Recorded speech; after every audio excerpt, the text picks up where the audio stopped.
निश्चित रूप से खाटू श्याम जी की महिमा और उनके हारे के सहारे स्वरूप पर आधारित ये एक भावुक और प्रेरणादायक कहानी है। इसे सुनने के बाद आपको महसूस होगा कि चमत्कार हमेशा जादू की छड़ी से नहीं बल्कि इंसानी रूप में भी होते हैं। शीर्षक: वो नीले घोड़े वाला, एक अनजान मददगार। बाहर मूसलाधार बारिश हो रही थी।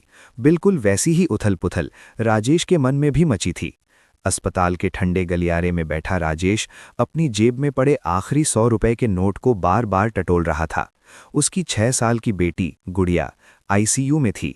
डॉक्टर ने साफ कह दिया था, कल सुबह तक ऑपरेशन के लिए 50,000 रुपए जमा कराने होंगे, वरना बहुत देर हो जाएगी। राजेश एक साधारण प्राइवेट नौकरी करता था। पिछले महीने ही घर की मरम्मत में सारी जमा पूंजी लग गई थी। उसने दोस्तों को फ़ोन किया, रिश्तेदारों के आगे हाथ जोड़े, लेकिन हर तरफ से सिर्फ ना या मजबूरी ही सुनने को मिली। इंसान जब चारों तरफ से हार जाता है तो उसे सिर्फ एक ही दरवाज़ा याद आता है। उसकी पत्नी सुमित्रा, जो आईसीयू के बाहर कांच से बेटी को देख रही थी, उसने अपने पर्स से खाटू श्याम जी का एक छोटा सा लॉकेट निकाला और राजेश की हथेली पर रख दिया। उसकी आंखों में आंसू थे, लेकिन आवाज़ में गज़ब का भरोसा था। उसने कहा, राजेश, जब दुनिया के सारे दरवाजे बंद हो जाते हैं तब मेरे शाम का दरवाज़ा खुलता है। तुम बस उस पर भरोसा रखो, वो हारे का सहारा है। राजेश ने वो लॉकेट मुट्ठी में भींचा और अस्पताल के बाहर बनी चाय की टपरी यानी दुकान की तरफ चल दिया। बारिश में भीगते हुए उसके आंसू छिप रहे थे। उसने मन ही मन कहा, बाबा, मैं हार गया हूँ, मैं एक पिता हूँ, अपनी बेटी को बचाना चाहता हूँ, लेकिन मेरे हाथ खाली हैं। अब मेरी लाज तेरे हाथ में है। वो चाय की दुकान पर बेंच पर सिर झुकाए बैठा था कि तभी एक साधारण सा दिखने वाला आदमी उसके पास आया। उस व्यक्ति ने एक साधारण सा कुर्ता पायजामा पहना था और चेहरे पर एक सौम्य मुस्कान थी। उसने राजेश के कंधे पर हाथ रखा और पूछा, क्या हुआ भाई, बहुत परेशान लग रहे हो। राजेश ने पहले तो अनसुना करना चाहा, लेकिन उस अजनबी की आवाज़ में एक अजीब सा अपनापन था।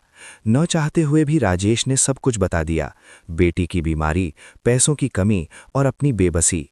वो अजनबी खामोशी से सुनता रहा। फिर उसने अपनी जेब से एक लिफाफा निकाला और राजेश के हाथ में थमा दिया। राजेश चौंक गया। उसने लिफाफा खोला तो देखा उसमें नोटों की गड्डियां थीं। राजेश हकलाते हुए बोला, भाई साहब, आप कौन हैं? मैं ये कैसे ले सकता हूँ? मैं आपको जानता भी नहीं। उस अजनबी ने मुस्कुराते हुए कहा, समझ लो कि तुम्हारे बाबा ने भेजा है। मेरे पास ये पैसे किसी काम के लिए रखे थे, लेकिन शायद इसकी असली ज़रूरत यहाँ है। जब सुविधा हो, किसी भी गरीब को खाना खिला देना, मेरा कर्ज उतर जाएगा। इससे पहले कि राजेश उनका नाम या पता पूछ पाता, डॉक्टर का कंपाउंडर दौड़ता हुआ आया।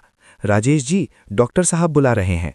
राजेश का ध्यान बटा और जब उसने वापस मुड़कर देखा तो वो अजनबी भीड़ में कहीं गायब हो चुका था। न कोई नाम, न कोई नंबर, बस वो मदद का लिफाफा हाथ में था। अगले दिन ऑपरेशन सफल रहा। गुड़िया अब खतरे से बाहर थी। जब राजेश ने बिल जमा करते समय उस लिफाफे को ध्यान से देखा तो उस पर एक छोटा सा मोरपंख छपा हुआ था।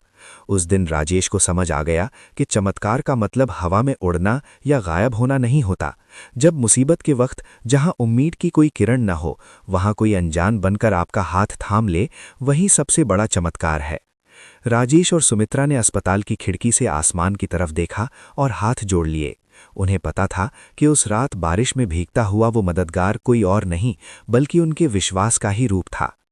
कहानी का सार: खाटू श्याम बाबा का चमत्कार ये नहीं है कि वो नियमों को बदल देते हैं, बल्कि ये है कि वो सही समय पर सही इंसान के जरिए हारे हुए को जीत का रास्ता दिखा देते हैं। इसलिए कहा जाता है, हारे का सहारा बाबा श्याम हमारा। क्या आप चाहते हैं कि मैं खाटू श्याम जी के दर्शन या मंदिर के बारे में कोई जानकारी साझा करूं? तो अगर आप जानना चाहते हैं तो कमेंट सेक्शन में ज़रूर बताएं। और अगर आपको हमारी वीडियो पसंद आई हो तो लाइक, शेयर और चैनल को सब्सक्राइब ज़रूर करना। जय श्री श्याम बाबा।